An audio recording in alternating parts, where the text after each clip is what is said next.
समझते हैं। Orthogonal matrix का स्टेटमेंट होता है कि a square matrix A is said to be orthogonal if transpose is equal to its inverse. इसका मतलब होता है कि सबसे पहली बात तो कि जो हमारा ऑर्थोगोनल मैट्रिक्स होता है वो एक होता है स्क्वायर मैट्रिक्स। उसको हम ऑर्थोगोनल तब बोलेंगे कि अगर हमारे पास में उसका ट्रांसपोज और उसका इनवर्स दोनों ही क्या हो, बराबर में हो। ट्रांसपोज को हम इस तरह से डिनोट करते हैं और इनवर्स को हम इस तरह से डिनोट करते हैं। ट्रांसपोज क्या होता है? ट्रांसपोज मतलब कि हमारे रोज को कॉलम्स में लिख देना और कॉलम्स को रोज में कर देना। देन अगर हमें प्रूव करना हो कि हमारा मैट्रिक्स ऑर्थोगोनल है या नहीं है तो उसको प्रूव करते हैं हम इस तरह से।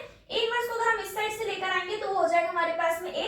तो अगर हम A और A ट्रांसपोज दोनों का मल्टीप्लाई करें, फिर A ट्रांसपोज और A इन दोनों का अगर हम मल्टीप्लाई करें तो अगर हमारे पास में रिजल्टेंट मैट्रिक्स अगर हमारा आइडेंटिटी मैट्रिक्स आ रहा है तो हम कहेंगे कि जो हमारा मैट्रिक्स A है वो क्या है?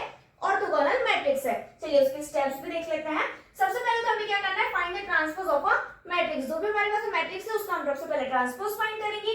देन उसके बाद हम क्या करेंगे? ट्रांसपोज को और उस मैट्रिक्स का दोनों का मल्टीप्लाई करेंगे और फिर मल्टीप्लाई करने के बाद में अगर हमारा जो रिजल्टेंट मैट्रिक्स है अगर वो आई आता है तो हम कहेंगे कि जो हमारा मैट्रिक्स है वो क्या है?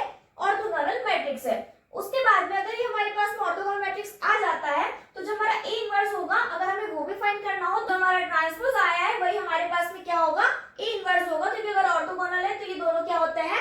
बराबर होते हैं। अगर आपको इस टॉपिक का फुल एक्सप्लेनेशन चाहिए विद एग्जांपल्स तो मैंने इस पर डिटेल वीडियो बनाया है, लिंक डिस्क्रिप्शन में आ जाकर उसको देख सकते हैं। और इस टाइप के एग्जाम ओरिएंटेड कांसेप्ट्स के लिए चैनल को सब्सक्राइब करना ना भूलें।